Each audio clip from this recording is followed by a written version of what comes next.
Welcome to Small Talk. My name is David Shaw.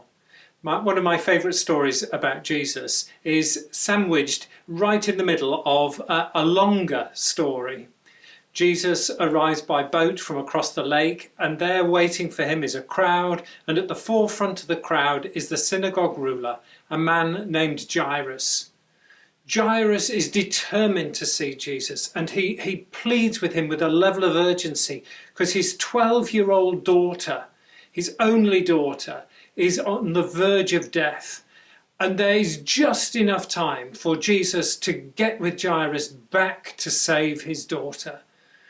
And so the crowd and Jesus and Jairus head off towards Jairus' house. Suddenly, in the middle of this, as the crowd are jostling to get close to Jesus, Jesus just stops.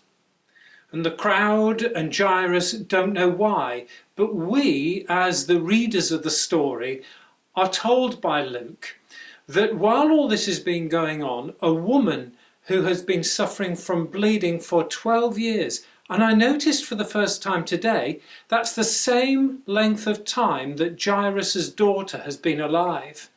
She'd been struggling with this bleeding problem that nobody had been able to sort, and Jesus was her last resort. And her plan was to squeeze through the crowd, touch Jesus' garment, hopefully get healed, and then just sneak away unnoticed. But Jesus did notice. That's why he stopped. And then he asked this ridiculous question: who touched me? And you remember that the crowd were all pushing and jostling to get close to him.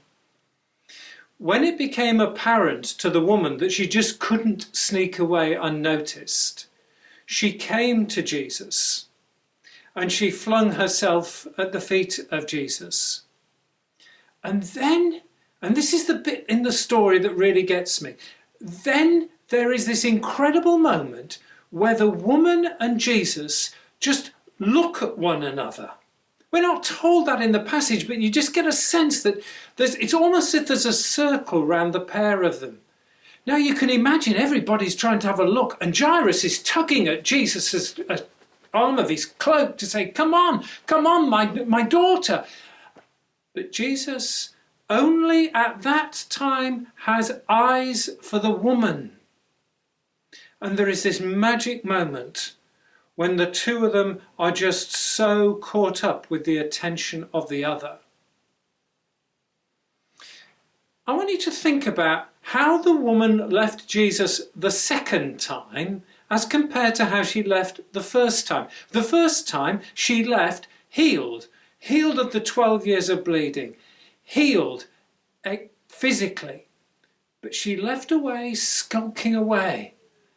Her sense of who she was not impacted. As far as she was concerned, she was still a social pariah who nobody would want to know.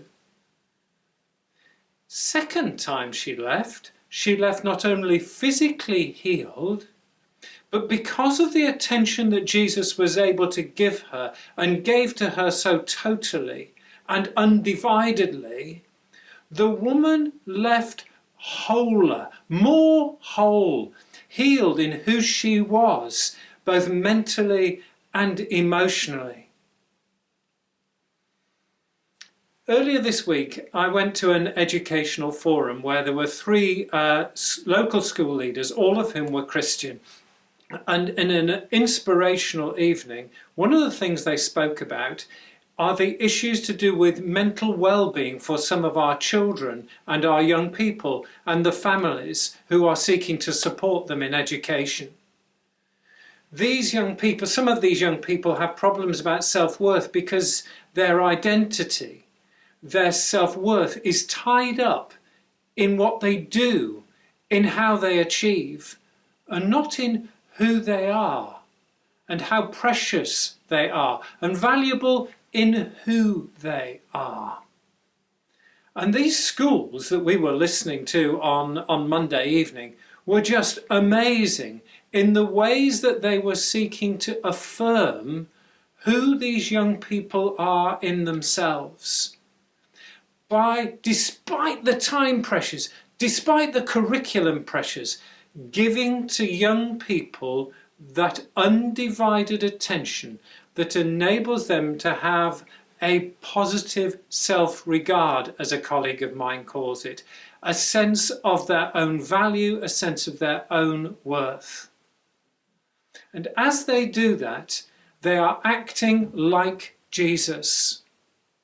And I believe that as they act like that, they enable the children and young people to know what it is to be caught in that embrace of the gaze of Jesus. And do you know what? It's the same gaze Jesus gives to me. That undivided attention. It's the same undivided attention Jesus gives to you.